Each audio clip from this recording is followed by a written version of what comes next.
Nous avons eu récemment une conversation avec un groupe de jeunes professionnels au Moyen-Orient. Et une des choses dont nous avons parlé, ils nous ont dit que dans le monde des affaires, c'est impossible de savoir quand quelqu'un dit la vérité ou quand il ment. Le mensonge est devenu si banal qu'on ne sait vraiment plus quand quelqu'un dit la vérité. Et en écoutant ceci, j'ai posé la question, comment vous y prenez-vous avec ça? Comment vivez-vous avec ça? Une dame a dit, nous prions beaucoup pour le discernement et la sagesse.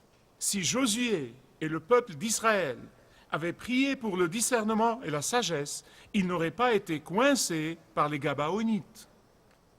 S'ils avaient prié pour le discernement et la sagesse, ils se seraient méfiés de l'origine de ces gens, des Gabaonites, et de leur provenance et de leurs intentions. Et au cas où vous restez là à ne rien faire et vous dites, eh bien, vous savez, c'est juste un pays lointain, ça arrive dans les cultures qui n'ont pas l'héritage chrétien que nous avons. Ça n'arrive pas ici. Laissez-moi vous lire et vous parler des statistiques que j'ai lues cette semaine, comme quoi aux États-Unis d'Amérique, en une période de 4 ans, les chrétiens pratiquants ont perdu 450 millions de dollars à cause d'escrocs qui se font passer pour des membres d'Église. Ils ont adhéré à l'Église, ils sont devenus membres d'Église, ils ont parlé le langage chrétien, ils ont joué leur rôle, et pourtant, ils ont escroqué des millions de dollars aux chrétiens et aux membres de l'Église. En 1986, je n'oublierai jamais ce jeune homme qui est venu me voir dans mon bureau et qui pleurait amèrement parce qu'il était condamné à une peine de prison. Voici comment ça s'est passé. Il est le fils d'un pasteur célèbre dans une dénomination bien connue. Il a en fait profité de son rapport avec son père et ce jeune homme a créé un faux plan d'investissement et il a escroqué les investissements placés à beaucoup de pasteurs et il s'est évaporé. Il était condamné à la prison. Bien-aimés, c'est tout autour de nous, la fraude est partout dans le monde. C'est dans les écoles, c'est dans les lieux de travail. La fraude est partout, même dans les églises. Et les enfants de Dieu qui désirent être des apôtres à l'école ou au travail ou dans le voisinage peuvent facilement être victimes de fraude. Vous savez pourquoi? À cause de notre amour pour le Christ, à cause de notre amour pour les autres, à cause de la grâce de Dieu qui nous est donnée, à cause de notre désir d'amener les gens au Christ, nous pouvons être victimes de tromperie. Et donc, le message d'aujourd'hui est pour vous défier à prier et pour vous apprendre comment prier contre l'esprit de tromperie. Tu veux que je fasse quoi? Apprenez à prier contre l'esprit de tromperie. Et ici, aujourd'hui, nous voyons le peuple de Dieu revenir de Gilgal. Revenir d'où? Revenir d'une réunion de renouveau de foi, où la parole de Dieu a été puissamment prêchée, où le peuple de Dieu a renouvelé son engagement au Seigneur, où ils se sont consacrés à nouveau à obéir à la parole de Dieu, où ils ont célébré leur victoire sur Haï. Enfin, ils étaient en pleine euphorie spirituelle. Faites toujours attention aux moments qui suivent directement la victoire spirituelle. Faites attention surtout aux moments qui suivent directement une grande bénédiction de la main de Dieu. Faites attention, parce que ce sont les moments opportuns où Satan essaye de vous escroquer et de vous faire chuter. Chaque fois que vous pensez que vous avez réussi, faites attention. C'est le moment où vous êtes très vulnérable à la tromperie de Satan et à ses plans destructeurs et à ses ruses. Et donc, ils ont célébré la victoire. Ils se sont consacrés à nouveau à la cause de l'évangélisation. Ils se sont engagés à nouveau à parler du Christ dans leurs écoles et leurs quartiers. Certains d'entre vous ont fait ça il y a quelques semaines. Ils ont en fait réaffirmé leur appel à être des apôtres dans l'école et au travail ou dans le voisinage et où qu'ils aillent. Mais quand vous faites ça, écoutez-moi, quand vous faites ça, ce n'est pas surprenant que l'ennemi et l'opposition et la tromperie vous poursuivent de plus belle par vengeance. Ne vous étonnez pas. La Bible dit que quand Jésus a commencé son ministère messianique de prêcher le royaume de Dieu, de guérir les malades, de ressusciter les morts et de chasser les démons, il y avait 3 groupes hostiles qui se faisaient normalement la guerre. Ils se détestaient, ils luttaient les uns contre les autres et pourtant ils se sont unis pour s'opposer à Jésus. C'étaient les pharisiens, les hérodiens et les sadducéens. Mon ami en Australie les appelait en anglais Sadducees.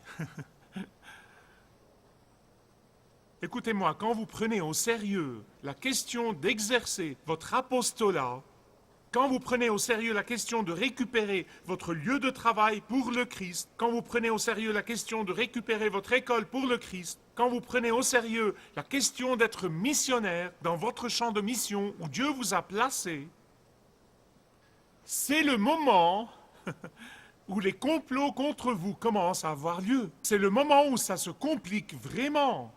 C'est le moment où Satan fait des heures supplémentaires pour essayer de vous faire chuter. C'est le moment où les autres font tout leur possible pour vous décourager. C'est le moment où tout l'enfer se déchaîne. Même des croyants vous décourageront. Et c'est pourquoi vous devez savoir comment prier. Comment prier contre la tromperie et les trompeurs. Maintenant, laissez-moi vous raconter l'histoire. C'est vraiment très simple. Les Gabaonites vivaient à côté. Ils étaient tout près. Mais ils ont pris de vieux habits, des habits usés, déchirés, raccommodés, et ils ont prétendu qu'ils venaient d'un pays éloigné. Ils avaient du pain sec et moisi. Ils avaient des outres à vin crevassées et recousues. Et ils chaussaient des sandales usées. Et ils ont dit, « Oh, tes serviteurs viennent d'un pays très éloigné. » Pourquoi se sont-ils donné la peine de faire ceci? Pourquoi se sont-ils donné la peine de mijoter ce plan diabolique? Pourquoi? Pourquoi n'ont-ils pas dit, « Hé, établissez une alliance avec nous, nous viendrons vous servir » Bonne question. Je vais vous dire pourquoi. En 2 mots, ces Gabaonites connaissaient la Bible. Ils connaissaient la Bible. Ils savaient que dans le livre du Deutéronome, chapitre 20, versets 10 à 15, la Bible dit au peuple d'anéantir les habitants du pays dans lequel ils vont entrer, mais de traiter alliance avec les habitants des villes très éloignées. Ils connaissaient la Bible. Écoutez, mes amis bien-aimés, les gens les plus fraudeurs et les plus trompeurs sont ceux qui peuvent citer la Bible aussi bien que vous. Les gens qui peuvent citer des passages de la Bible pour vous faire taire, pour vous intimider, pour vous faire perdre votre enthousiasme, sont en fait les plus dangereux. Oh, ils vous diront, oh, où est l'amour de Christ? Nous sommes censés aimer tout le monde, partout, quoi qu'il fasse, quoi qu'il pense. N'êtes-vous pas censés aimer tout le monde? N'est-ce pas que la Bible dit, ne jugez pas? Qui a déjà entendu ça? Très bien. Pourquoi jugez-vous les autres en n'admettant pas qu'il peut y avoir un autre chemin et en exigeant que Jésus soit le seul chemin? Pourquoi jugez-vous les gens qui préfèrent le style de vie immoral? Pourquoi jugez-vous les gens qui ont des préférences sexuelles différentes? Pourquoi? Ils citent la Bible incorrectement. Ils la citent hors contexte, dans le but de tromper et intimider. Et la Bible dit que quand Jésus a rencontré la femme samaritaine, elle a commencé à se servir de la Bible. Elle s'est servie d'arguments théologiques. Mais voici ce que j'aime vraiment. Si vous cherchez une méthode de partager le Christ avec les autres, vous ne trouverez pas mieux. Vous ne trouverez pas mieux que Jean chapitre 4, où Jésus a rencontré la femme samaritaine. C'est incroyable, incroyable. Lisez-le avec cette idée en tête. Parce qu'elle essayait de le faire dérailler, essayait de détourner son attention, essayait de le distraire comme la plupart des gens essayent de faire. Mais il ne s'est pas laissé prendre. Elle a dit, les Juifs n'ont pas de relation avec les Samaritains. Il a laissé passer ça. La Samaritaine a dit, eh bien, la tradition dit, il a ignoré. Elle a dit, nous avons 2 systèmes de croyances différents. Il n'a pas répondu. Et Jésus ne s'est pas laissé prendre par cette diversion, par cette distraction. Et il a continué à sonder, et à sonder, et à sonder son besoin désespéré de repentir et de foi. Et il a dit, pour ainsi dire, dans mes propres mots et non les siens, qu'en est-il de toi? Qu'en est-il de toi? Qu'en est-il de toi? Es-tu sauvé? As-tu fait la paix avec Dieu? Ta vie est-elle épanouie? Il a continué à sonder jusqu'à ce qu'elle ait capitulé. Si Josué et le leadership d'Israël avaient cherché le conseil de Dieu, l'avis de Dieu, la sagesse de Dieu, il leur aurait donné le discernement. Dieu leur aurait montré que ces gens-là étaient des loups en habit de brebis. Bien-aimés, méfiez-vous toujours de ceux qui se servent du langage spirituel pour vous séduire, ceux qui se servent du langage spirituel pour vous éloigner de la vérité.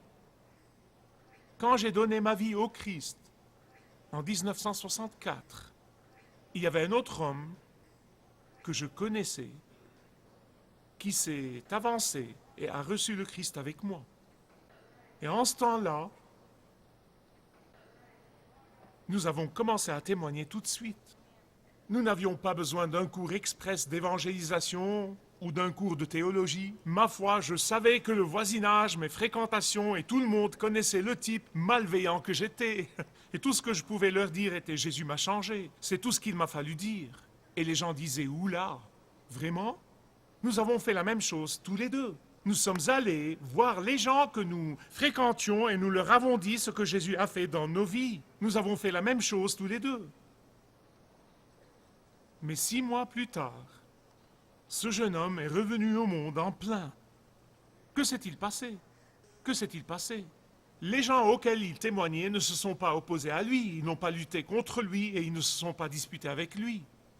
Ils ont employé improprement la Bible, comme a fait Satan quand il a tenté Jésus dans le désert, pour attirer ce jeune homme de nouveau au monde. Donc au lieu que mon ami les mène au Christ, ils l'ont ramené au monde. Il y a une histoire que j'aime toujours raconter, parce qu'elle est très profonde. C'est l'histoire vécue d'un critique britannique nommé Duveen. Un jour, il a pris sa fille à la plage, en Angleterre, et elle a refusé de plonger dans l'eau glaciale. L'eau est froide, même en juillet. Elle est glaciale. Si vous êtes britannique, vous comprendrez de quoi je parle. Et il a essayé de la persuader de plonger avec lui. Mais elle a refusé, il a essayé, et finalement, il a pris le matériel du pique-nique, il a pris une bouilloire et il a fait un feu et il a fait bouillir de l'eau. Et il s'est approché d'elle avec beaucoup de perspicacité et il lui a dit « Tu vois chérie ?» Et il a commencé à verser l'eau bouillante dans l'océan. Alors, la fille a plongé en jubilant dans l'océan, pensant qu'il était maintenant réchauffé. Écoutez-moi, peut-être que c'est une manœuvre inoffensive de la part du Père, mais écoutez-moi, c'est de cette façon que les autres nous trompent souvent. Ils mélangent, ils versent un petit peu de vérité dans un océan de tromperie et nous marchons dans l'eau sans nous douter que nous avons été dupés, que nous avons été détournés de notre mission comme ambassadeurs de Jésus-Christ. Bien-aimés, écoutez, Josué avait ses soupçons. Vous avez lu le texte, et il y avait évidemment un frein dans son esprit, comme nous disons maintenant. Il y avait quelque chose, et il a continué à les questionner. Il y avait dans l'esprit de Josué quelque chose, mais il n'a pas demandé le discernement au Seigneur. Il s'est laissé prendre malgré le frein dans son esprit. Écoutez, Jacques dit dans 4.2, il dit « Vous n'avez pas parce que vous ne demandez pas. Et quand vous demandez mal. » Mais avant de dire ça, Jacques avait dit dans 1.5, « Et si vous manquez de sagesse, demandez à Dieu. » Et vous savez ce qu'il dit? Il vous sera donné. Vous avez compris? Non? Qu'a-t-il dit? Il vous la donnera. Si vous demandez la sagesse à Dieu, il vous la donnera. C'est une prière que vous pouvez être sûr que Dieu exaucera en abondance. Quand vous la demandez, il vous la donnera. Bien-aimés, laissez-moi vous dire une chose. Je pourrais écrire un livre sur les cas où je n'ai pas demandé la sagesse, où je n'ai pas demandé le discernement de la pensée de Dieu, et j'ai tout saboté.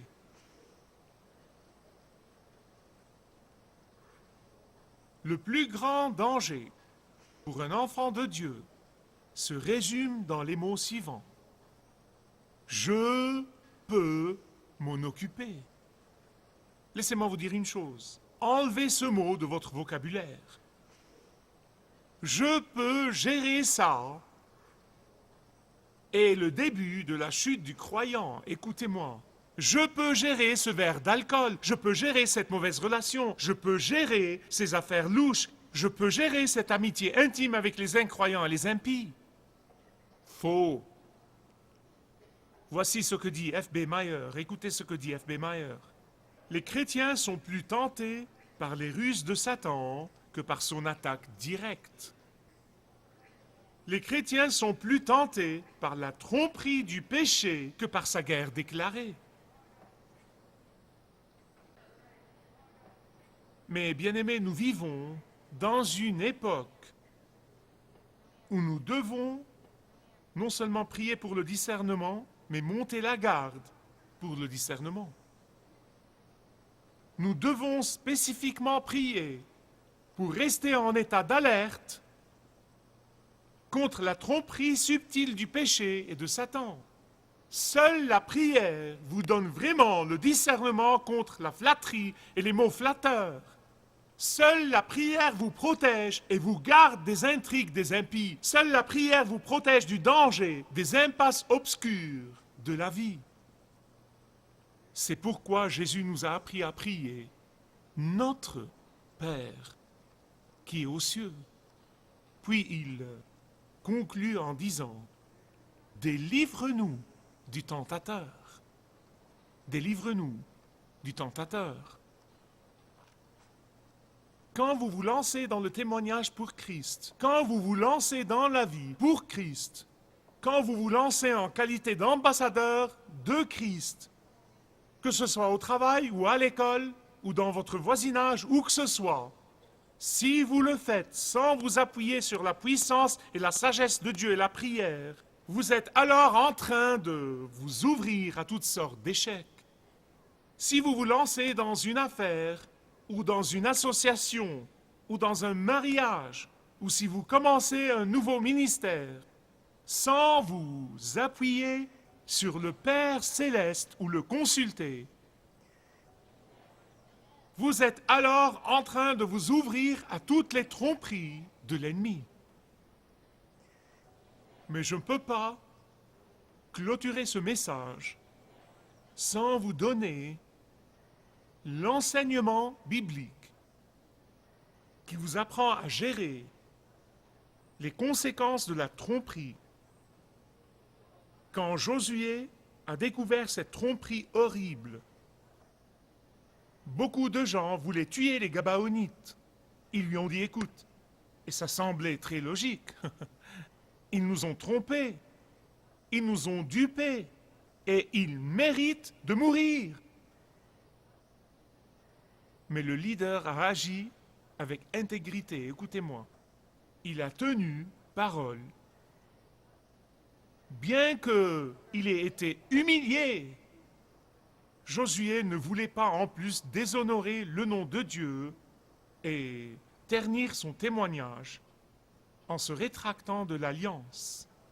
Certes, Josué les a réprimandés, il les a punis pour leur tromperie, mais il a tenu parole.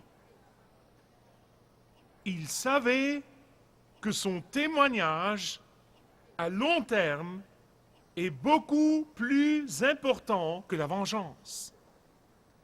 Et c'est pourquoi Paul nous donne un ordre dans 1 Corinthiens. Il dit, s'il y a un couple incroyant et l'un d'eux devient croyant, l'époux croyant doit rester avec l'époux qui est incroyant, si possible. C'est pour ça. Écoutez-moi. Après avoir succombé au péché, vous devez vous repentir. Vous devez vous repentir. Dieu attend à bras ouverts que vous vous tourniez vers lui. Parce que souvent, accepter les conséquences de la tromperie de quelqu'un d'autre est le prix que vous devez payer. Mais Dieu vous donne la force même en ce temps-là. Je sais que dans certaines situations, et je l'ai vu, les conséquences peuvent être très douloureuses. Je le sais. Mais Dieu vous fortifiera quand vous vous tournez vers lui. Peut-être qu'il y a quelqu'un ici aujourd'hui qui me dirait, Michael, je suis tombé dans le péché par suite de la tromperie de quelqu'un d'autre, ou même ma propre tromperie. Peut-être qu'il y a quelqu'un aujourd'hui qui dirait, je souffre énormément par suite d'un échec passé. Écoutez-moi bien. Ça n'honore pas Dieu d'une part, ni deux. Restez dans votre échec, ni d'autre part de vous aigrir contre la personne qui vous a trompé. Ça n'honore pas Dieu d'une part de vivre dans le regret, ni d'autre part de perdre votre enthousiasme pour le Christ. Quand vous demandez le pardon à Dieu, croyez-moi, il vous le donnera. Il vous le donnera. Mais vous devez persévérer. Il vous fortifiera. Parce que je connais mon Dieu. Je sais qu'il peut changer les tragédies en triomphe. Je sais que mon Dieu peut changer la peine en joie. Je sais que mon Dieu peut changer le désespoir en espoir. Je sais que mon Dieu peut changer l'obscurité en lumière. Je sais que mon Dieu peut changer le deuil en joie. Si vous désirez connaître Dieu d'une manière personnelle, demandez le livret « Retrouvez la joie que vous avez toujours désirée » et vous pourrez découvrir l'amour de Dieu pour vous et apprendre comment expérimenter son pardon.